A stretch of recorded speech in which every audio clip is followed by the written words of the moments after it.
tournée des écoles pour le maire de Sarreguemines, c'est une tradition chaque année à la rentrée. Parmi les points relevés cette année, un manque d'AESH accompagnant des élèves en situation de handicap. Création d'une cellule école inclusive en Moselle. Cette année, ils sont 8201 élèves en situation de handicap, un chiffre croissant qui oblige l'académie à s'adapter pour accompagner au mieux les élèves. Un numéro vert unique a été créé pour joindre soit la cellule départementale, soit la cellule nationale aide handicap école 0805 805 110. Une ferme de safran a vu le jour à Folklin. Yılmaz Gülnihar cultive la précieuse épice avec ses 2 fils. Ils ont créé l'entreprise Arômes Nobles de Moselle. Giuliana Losardo a séduit tous les jurés de The Voice Kids. La chanteuse de 14 ans a regardé l'émission entourée de ses proches dans la salle des fêtes de Forbach. Pour continuer l'aventure, elle a choisi de rejoindre l'équipe de son idole, Claudio Capéo. Le festival Les Étendards a baissé le rideau sur la saison 2024. 14 rendez-vous étaient programmés cet été dans les 5 communes participantes. L'alternance de spectacles vivants et de projections de films en plein air a séduit le public, même si la météo n'était pas toujours de la partie. Bienvenue sur Mosaïque Cristal. Dans cette émission, on fera aussi un large focus sur la culture juive avec notre invitée Sylvia Kahn. Elle est vice-présidente des JECJ Lorraine. Les journées européennes de la culture juive commencent ce dimanche à Sarreguemines. On vous en dit plus tout à l'heure. L'actu de la semaine, c'est évidemment la rentrée des classes. Et il y a une tradition à Sarreguemines. Le maire de la ville a effectué hier sa petite tournée des écoles. Cette année, il a rendu visite au groupe scolaire du Blauberg et Maud-Fontenoy. L'occasion de faire le point avec les équipes pédagogiques sur leurs attentes. Reportage de Marie-Morgane Pires. Alors, on a un bon espoir, oui, pour une des deux. Oui. Un manque d'AESH accompagnant des élèves en situation de handicap. C'est l'un des points qui ressort de la tournée de rentrée de Marc Zingraf dans les écoles primaires de Sarreguemines. Comme chaque année, le maire rend visite à certains établissements scolaires. Ce mardi matin, il était de passage au groupe scolaire Maud-Fontenoy. Travaux à prévoir, inquiétude des enseignants, tout est noté par son équipe municipale. Si les écoles maternelles et élémentaires sont à la charge des villes, certaines problématiques ne sont toutefois pas de leur ressort, notamment le recrutement. Mais c'est aussi le travail du maire et de son équipe que de porter plus loin un certain nombre de constats que nous faisons. C'est-à-dire qu'aujourd'hui, par exemple, un enfant en situation de handicap méritent certaines aides. Elles sont d'ailleurs sur le papier, par la loi, pour la loi, et il faut respecter ce que nous avons comme promesse de ce point de vue-là. Lorsque ça dysfonctionne autour de ces questions-là, eh bien, c'est toute la classe qui s'en ressent. Le maire et son équipe se sont ensuite rendus dans le quartier du Blauberg. La ville de Sarreguemines compte en tout 22 écoles primaires. En Moselle, cette année, ils sont 8201 élèves en situation de handicap. Un chiffre croissant qui oblige l'académie à s'adapter pour accompagner au mieux les élèves. Elle a décidé de mettre en place une cellule téléphonique pour l'accompagnement des familles dans la scolarisation de leurs enfants. À Metz, la direction des services départementaux de l'éducation nationale accueille une toute nouvelle section pour l'école inclusive. Explication dans ce reportage de Marie Vin. Et donc on a regroupé l'ensemble des compétences dans le même pôle. Dans les bureaux de la direction des services départementaux de l'éducation nationale, une équipe travaille d'arrache-pied pour permettre à tous les élèves de bénéficier d'une école inclusive. Nous, notre premier sujet, c'est de faire en sorte qu'au quotidien, les élèves trouvent toute leur place dans les écoles, les collèges et les lycées du département. Faire en sorte que ces élèves-là soient parfaitement inclus. Il faut se souvenir que l'école inclusive, c'est quelque chose qui date d'il y a seulement quelques années, il y a 15, 20 ans. Très peu d'élèves en situation de handicap se trouvaient dans nos établissements scolaires. Aujourd'hui, ils sont de plus en plus nombreux, leurs droits sont de mieux en mieux reconnus et notre objectif, c'est de les accompagner au mieux et de faire en sorte que nous adaptions au mieux à leurs besoins. Nouveauté pour cette rentrée, la mise en place d'un numéro vert unique destiné au questionnement des familles sur la prise en charge de leurs enfants. C'est toute une équipe de conseils pédagogiques qui accompagne les familles et trouve des solutions. L'enjeu est bien entendu de rassurer les familles sur les modalités d'accompagnement, d'accueil des élèves en fonction de troubles extrêmement diverses. Chaque situation est une demande particulière et donc on essaye de voir comment on peut y répondre. Et comme je disais, des fois c'est de l'appui en direct dans les classes, des fois c'est plus de la formation, des fois c'est juste du conseil à distance parce que ça peut parfois suffire. Enfin, voilà. Cette année, sur le territoire mosellan, 8201 élèves sont en situation de handicap, un chiffre croissant qui constitue un gros enjeu pour l'académie. La cellule d'écoute, elle, se tient à disposition des familles tout au long de l'année. Focus maintenant sur une création d'entreprise. Yılmaz Gülnihar, mère au foyer, s'est lancée il y a tout juste un an dans la production de safran aux côtés de ses 2 fils. Cette épice rare, chère et complexe dans son processus d'obtention représente l'image de sa nouvelle marque et entreprise familiale Arum Noble de Moselle. Reportage de Rodolphe Wagner.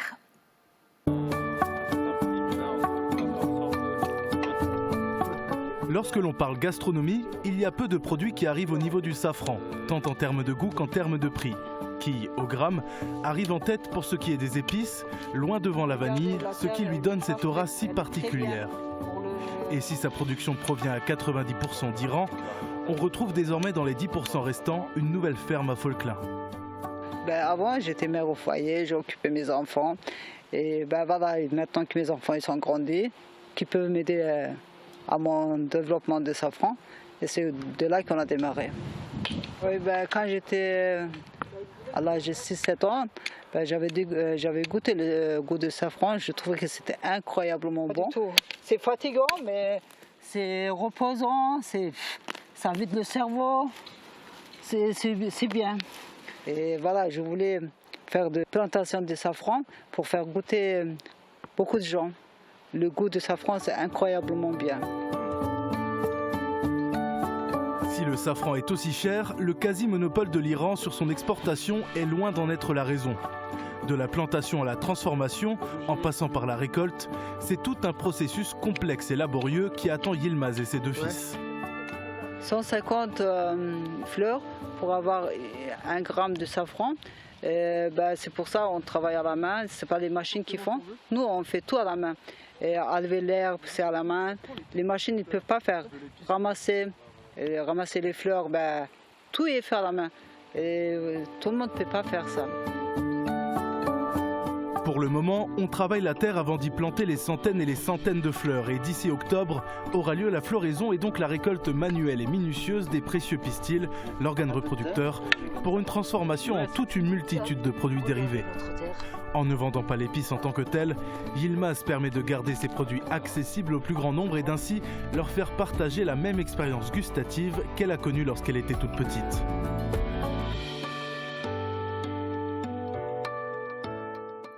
C'est une jeune fille pas comme les autres. Giuliana n'a que 14 ans et pourtant elle a déjà une sacrée voix. Sa passion pour le chant l'a amenée à participer à un célèbre télécrochet sur TF1, The Voice Kids. Samedi, c'était enfin le moment de la diffusion de son passage dans l'émission. Et pour l'occasion, elle a réuni ses proches dans la salle des fêtes de Forbach pour la visionner. Reportage d'Émilie Capodici et Jean-Marc Michiche. C'est à la salle des fêtes de Forbach que la famille et les amis de Giuliana Lozardo se sont réunis ce samedi soir pour la soutenir. Dans quelques instants, la jeune chanteuse de 14 ans fera ses débuts à la télévision sur la scène de The Voice Kids. L'enregistrement a eu lieu en octobre. Elle a donc dû garder le résultat des auditions à l'aveugle, secret pendant près d'1 an. Je suis très contente de pouvoir partager enfin ma prestation avec le public. Et aussi, je suis très stressée parce que j'ai peur comment ça va se passer. Mais moi, je connais déjà le résultat, donc voilà. Mais très contente. Comme Lohan la semaine passée, sélectionnée de justesse par Lara Fabian, la jeune chanteuse est une élève de l'école de chant de Marina D'Amico et une habituée des scènes locales. Le public forbachois suit son parcours depuis ses débuts à l'âge de 4 ans seulement. Déjà, moi, je me souviens de sa première scène parce que on était là, on était présents, elle avait 4 ans et du coup, aujourd'hui, ça fait chaud au cœur de la voir à The Voice Kids. On espère du fond du cœur qu'un coach se retourne. Mais on pense même que les 4 coachs vont se retourner, on l'espère en tout cas. Oui, je le dis toujours, je suis son premier fan et on l'a détecté très très tôt. Sa première scène, elle a fait à l'âge de 4 ans. Mais bien avant ça déjà, elle nous faisait des petits shows en famille, pendant les réunions de famille ou le soir avant d'aller dormir. Elle chante toute la journée et c'est comme ça que la passion est née en fait. Elle était déjà toute petite, à l'âge de 7-8 ans, elle m'en a parlé, elle m'a dit « Papa, un jour, mon rêve c'est d'être sur cette scène ». Et ce soir, elle a fait. Et pour tenter de séduire le jury ce soir, Giuliana a choisi la chanson Vie d'artiste de Lazara. C'est un choix personnel parce que c'est une chanson qui me tient à cœur et qui raconte vraiment mon histoire depuis que je suis petite et voilà, c'est l'histoire de tous les artistes. Sa prestation a su séduire le jury, tout le jury, puisque les 4 fauteuils se sont retournés. Mais c'est Claudio Capeo qu'elle choisit comme coach pour avoir déjà partagé la scène avec lui 2 ans auparavant lors d'un concours de chant. Un programme riche et une bonne fréquentation du public, voilà ce qu'il faut retenir de la 7e édition du festival Les Étendards. 14 représentations étaient dispatchées dans 5 communes du territoire de la Casque tout au long de l'été. Pour la soirée de clôture, le groupe tribute des Beatles, les Scarabées, a donné un concert dans la cour de l'école de Rémerin-les-Putelanges. L'occasion pour Thibaut Desmerlet de dresser le bilan de cette édition avec l'une des membres du comité de pilotage des Étendards. Alors Janine Clotbar, vous faites partie du comité de pilotage du festival Les Étendards. Je voulais avoir votre ressenti, votre avis sur le bilan de cette saison. Donc un bilan plutôt positif en fait. Donc du coup on a eu sur l'ensemble des 14 rendez-vous qui étaient prévus une bonne en fait participation malgré la météo un peu capricieuse et en fait des solutions de repli qui n'étaient pas forcément adéquates. On a essayé en fait au maximum de pouvoir satisfaire le public. Et donc du coup 5 communes qui ont participé à ce festival, et en termes de programmation, qu'est-ce que vous avez proposé? Donc en fait on a proposé en fait dans les différentes communes, donc 5 communes participatives, Neufgrange, Grosse-Blie, Olvin, Putelanges et Rémerin, en fait des séances soit de cinéma en plein air, concerts et puis donc du coup spectacle d'art vivant. Pour la soirée de clôture, un concert est prévu, il y a une bonne ambiance. Qu'est-ce qui est prévu durant cette soirée de clôture? Voilà, donc du coup c'est le concert des Scarabées. Donc en fait un groupe très connu dans la région qui permet en fait une revisitation de tout ce qui est en fait groupe années 70, donc les Beatles. Et c'est une super soirée parce que du coup tous les anciens, voire les plus jeunes, se sont en fait donné rendez-vous pour ce soir, quoi. Ouais. Là c'était la 7e saison. Donc en fait on est hyper heureux en fait de l'implication des différentes associations dans les communes qui font que la logistique, l'organisation, tout ça peut se dérouler, et l'implication en fait des communes participantes qui sont en fait là aussi pour financer, qui financent donc du coup la moitié du budget global du festival. Et donc du coup ça aide en fait à se dire voilà, on est parti pour une 8e saison.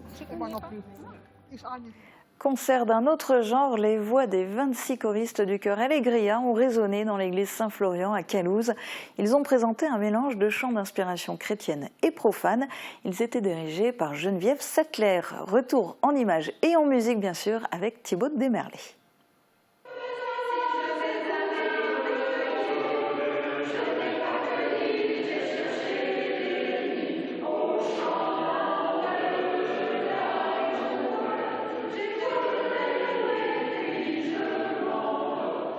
Un concert qui conclut tout un travail durant le premier semestre 2024. Le chœur Allégria a proposé un mélange de 21 chants d'inspiration chrétienne et profane à l'église de Kalausen. Les 26 choristes étaient sous la direction de Geneviève Sattler et accompagnés au piano par Anne Kine. Une participation libre a été proposée au public. Les 2 tiers seront reversés à la paroisse.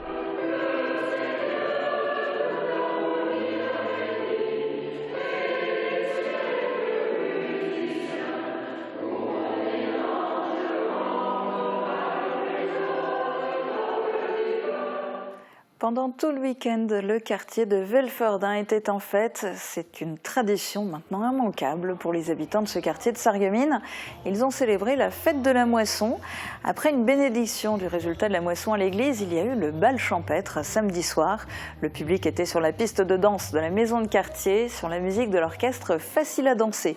Et puis dimanche, quelques privilégiés ont goûté la première choucroute de l'année et les passants ont pu admirer une collection de tracteurs modernes et anciens. Certains ont été ramenés par les membres de l'association des citoyens du quartier de Velferdin. L'association organise cet événement depuis toujours. Elle fait partie des grosses manifestations de l'année qui a à chaque fois lieu début septembre. On se retrouve dans un instant pour vous annoncer les prochains événements et en particulier les journées européennes de la culture juive avec l'invité du jour. Ce sera juste après les prévisions météo. Protégez et mettez en lumière votre maison avec toutes les nuances de crépi proposées par Modèle Habitat.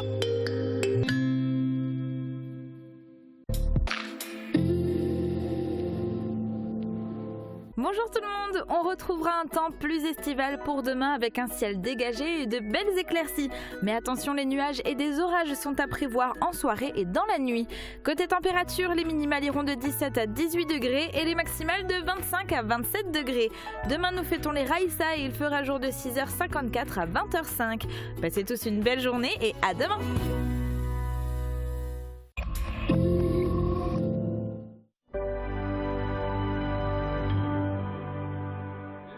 Assistez à une soirée musicale inoubliable le 6 septembre à la Nouvelle Mairie de Bettwiller dans le cadre du Festival Euroclassique.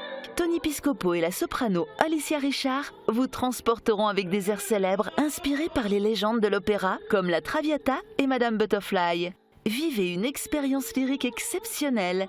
Achat des billets sur ticket-régional.fr à l'accueil de la communauté de communes du Pays de Bitche ainsi qu'à la caisse du soir.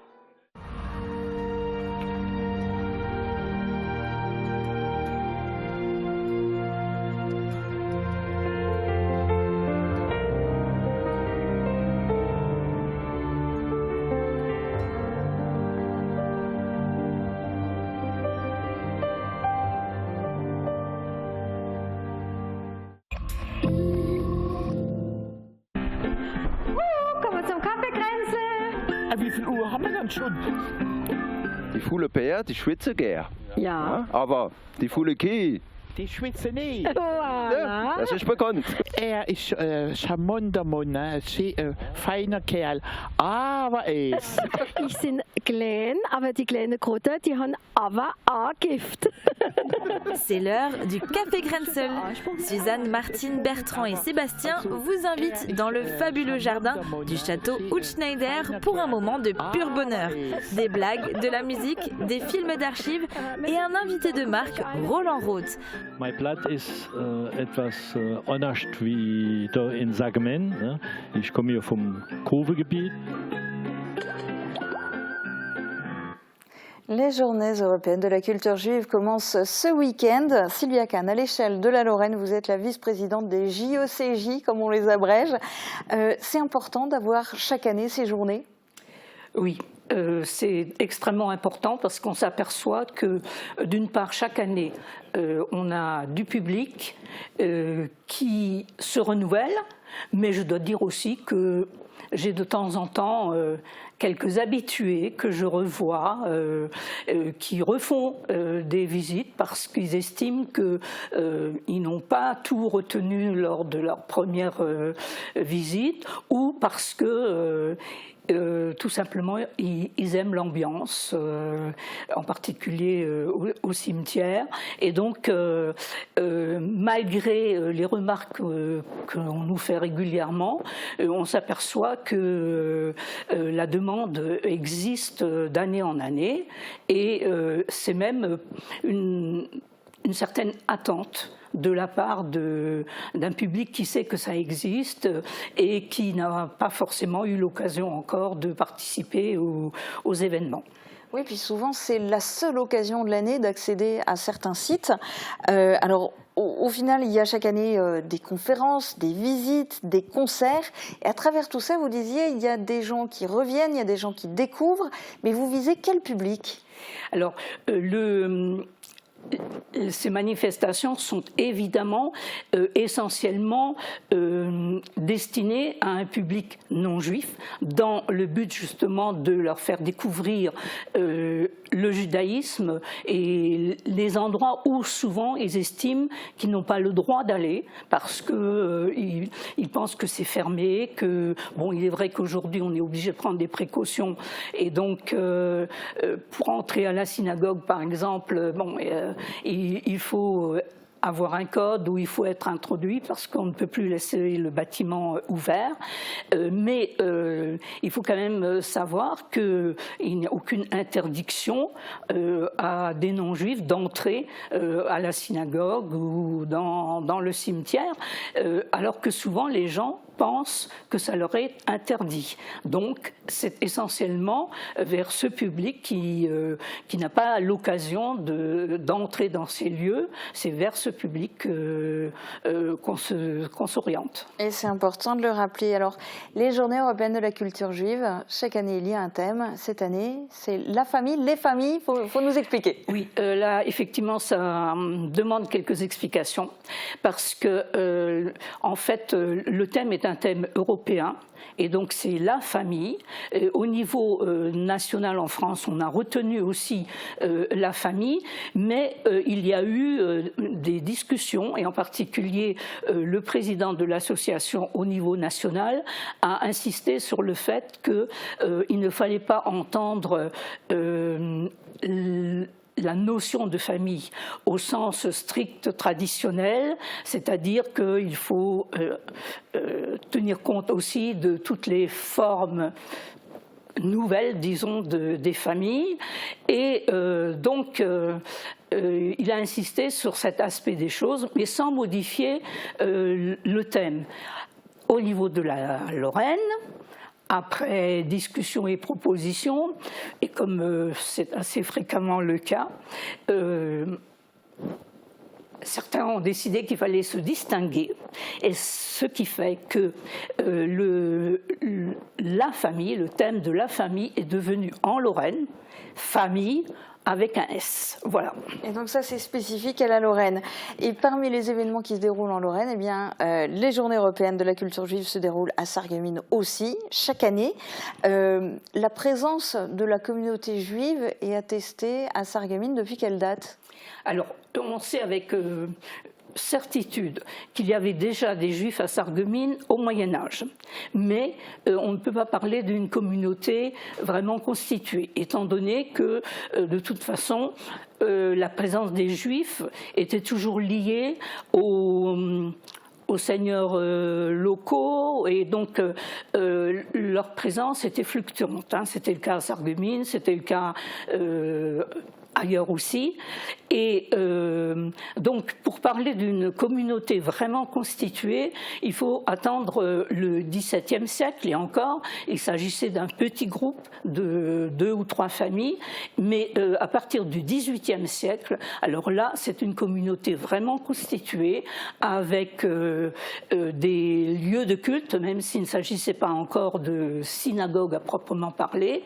Donc, on peut dire que avec le XVIIIe siècle, la communauté juive s'installe vraiment à Sarreguemines. Et aujourd'hui, il y a toujours une communauté juive à Sarreguemines, mais alors beaucoup plus réduite.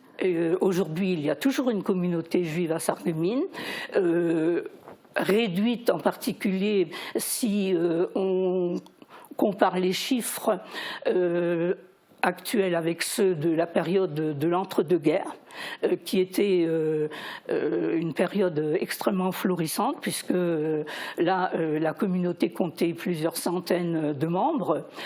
Aujourd'hui, en cherchant bien et en allant vraiment chercher tous les Juifs, même ceux qui ne sont pas des assidus des offices, on arrive à une toute petite centaine, mais disons la communauté active est beaucoup plus réduite.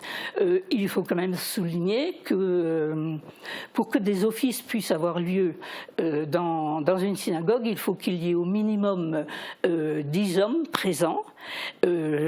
Heureusement, pour le moment, ils arrivent toujours à maintenir les offices, même si parfois c'est un peu compliqué. Ouais, il ne faut pas qu'il y ait des absents. Cette année, les Journées européennes de la culture juive se déroulent quand même dans un contexte très particulier. Il y a eu les attentats du 7 octobre du Hamas contre Israël. Il y a eu la riposte de l'État hébreu à Gaza qui se poursuit. Quel est l'impact de tout ça en France? Comment vous le ressentez ici? Alors je dois dire qu'à Sarreguemines, et je dirais dans les environs, nous sommes quand même très préservés par rapport à tout ça. C'est-à-dire que nous ne pouvons pas dire que nous ressentons une hostilité plus importante maintenant qu'avant tous ces événements, ce qui n'est pas le cas dans d'autres régions, en particulier la région parisienne, où effectivement les Juifs dans certains quartiers se sentent très très mal à l'aise et certains même décident de partir. Nous n'avons pas ce sentiment. Évidemment, ce qui se passe, c'est que actuellement, lorsqu'il y a des jours de fête ou des manifestations à la synagogue, nous sommes protégés par la police. L'année dernière déjà, le concert s'est fait sous la protection policière, ce qui m'avait meurtri. Parce que c'était la première fois que... C'est triste de devoir en arriver voilà, là. C'était la première fois que le concert se déroulait dans ces conditions. Bon, Dieu merci, il ne s'est rien passé. Et nous avions un public encore beaucoup plus nombreux que les années précédentes, ce qui nous a beaucoup surpris. Les gens n'ont pas eu peur de venir, ça n'a pas du tout été un repoussoir. Donc je dirais que je souhaite que cette ambiance continue à régner ici. Alors justement, on va parler des choses réjouissantes. Dans le cadre des JECJ, les 2 premiers événements sarregueminois ont lieu ce dimanche. Quel est le programme? Est-ce que vous pouvez nous détailler les 2 événements l'un après l'autre? Oui, en fait, ce sont 2 événements qui sont liés. Le premier, c'est donc le circuit en ville sur les traces de la communauté juive, c'est-à-dire qu'on essaye de retracer l'histoire de la communauté juive en passant dans certains lieux. Malheureusement, ce sont des lieux qui ne contiennent plus aucun souvenir, aucun vestige, puisque tout ce qui existait a été détruit. Et en fait, ce qui reste, ce sont des plaques de rue, impasse de l'ancienne synagogue, la plaque commémorative de la synagogue qui se trouvait rue de la Chapelle, mais dont il ne reste rien, absolument rien. C'est-à-dire que le circuit demande beaucoup d'imagination. Bon, j'ai quand même quelques... Tout l'important dans l'histoire, c'est la guide. C'est grâce à vous que les gens peuvent se représenter tout ça. Oui, parce que très souvent on me dit mais je passe tout le temps rue de la Chapelle, j'ai jamais vu cette plaque. Bon, l'impasse de l'ancienne synagogue, c'est pas un lieu de passage, donc la plupart des gens ignorent qu'elle existe. Même j'ai découvert ça dans la communauté juive. Il y avait des gens qui ne savaient pas qu'elle existait ni pourquoi il y avait cette impasse. Bon, évidemment, je me sers de documents, d'anciennes cartes postales qui permettent quand même de se représenter. En particulier l'ancienne synagogue, parce que sur les autres lieux, il n'y a rien. Enfin, et donc, oui, c'est plus dans le discours. Mais ça permet d'expliquer aussi les migrations qui ont eu lieu dans Sarreguemines, et en même temps, ça me permet d'expliquer aussi comment la ville de Sarreguemines a évolué depuis le XVIIIe siècle en particulier. Et donc pour tout savoir en détail, cette balade, elle commence à 14h30, impasse de l'ancienne synagogue, synagogue, et elle se termine à la synagogue actuelle. À partir de 15h30, qu'est-ce qui se passe? Enfin, disons 15h30, c'est le temps que vous arriviez. Voilà, parce que disons, je compte 3/4 d'heure, 1 heure, mais parfois ça se prolonge parce que les gens posent des questions, demandent des explications, donc parfois le circuit dure plus longtemps. Et donc effectivement, nous arrivons à la synagogue actuelle qui, par rapport à la précédente, a changé de rive, puisque donc la précédente se trouvait sur la rive gauche de la Sarre en pleine ville, et que la nouvelle se trouve sur la rive droite. C'était d'ailleurs l'idée de l'itinéraire au départ, c'était de la rive gauche à la rive droite. Et donc à la synagogue, nous retrouverons monsieur le rabbin Mertenschlag qui fera d'abord une visite de la synagogue avec des explications aussi sur la vie juive, sur les principales fêtes, et ensuite il fera une intervention, on ne peut pas dire une conférence parce que le mot n'est pas très adapté, donc une intervention où il traitera du thème de l'année, c'est-à-dire de la famille. Bon, le connaissant, je pense qu'il ne va pas trop insister sur les familles. Puisque... ça sera votre rôle. Alors ça, c'est pour les rendez-vous sargaminois de ce dimanche. Il y aura un autre rendez-vous le 22 septembre, et cette fois à Frauenberg. Oui, alors à Frauenberg, c'est aussi un rendez-vous chaque année, puisque donc à Frauenberg il y a un ancien cimetière juif, l'un des plus grands de la région, et surtout très ancien, puisqu'il y a à Sarreguemines même il y a un cimetière juif, mais qui date de la fin du 19e siècle, alors que celui de Frauenberg remonte à la première moitié du 18e siècle, ce qui permet donc de montrer là aussi une évolution dans l'art funéraire, dans les pratiques dans le judaïsme, puisque, bon, par exemple, on voit très bien l'évolution des stèles funéraires qui, à l'origine, étaient très uniformes et qui étaient, disons, modestes. Ensuite, on voit comment, avec le temps, avec les modes, avec l'argent aussi, on a des monuments beaucoup plus importants. Donc ça sera le 22 septembre. Et puis les Journées européennes de la culture juive dans le secteur se terminent à Sarreguemines par un concert dimanche 29 septembre. Est-ce que vous pouvez nous en dire quelques mots ? Alors, c'est un concert du groupe Klezmer. C'est un groupe que nous avons déjà eu l'occasion d'inviter il y a quelques années, je ne sais plus exactement. Donc, c'est un groupe qui vient de Strasbourg. Alors, je dois dire que ces dernières années, pour des questions financières, nous sommes obligés de réduire un peu nos ambitions, c'est-à-dire qu'il nous est difficile d'inviter des grandes chorales, et surtout lorsqu'elles viennent de loin, comme ça a été le cas certaines années, à cause des frais, parce que faire venir un groupe de 18 ou 20 personnes de Paris, c'est plus compliqué. Voilà. Eh bien, merci beaucoup d'être venu nous dire tout ça, et puis on en a vaguement entendu quelques notes, mais effectivement, ce groupe était déjà venu à Sarreguemines il y a quelques années. Alors on va écouter un petit extrait.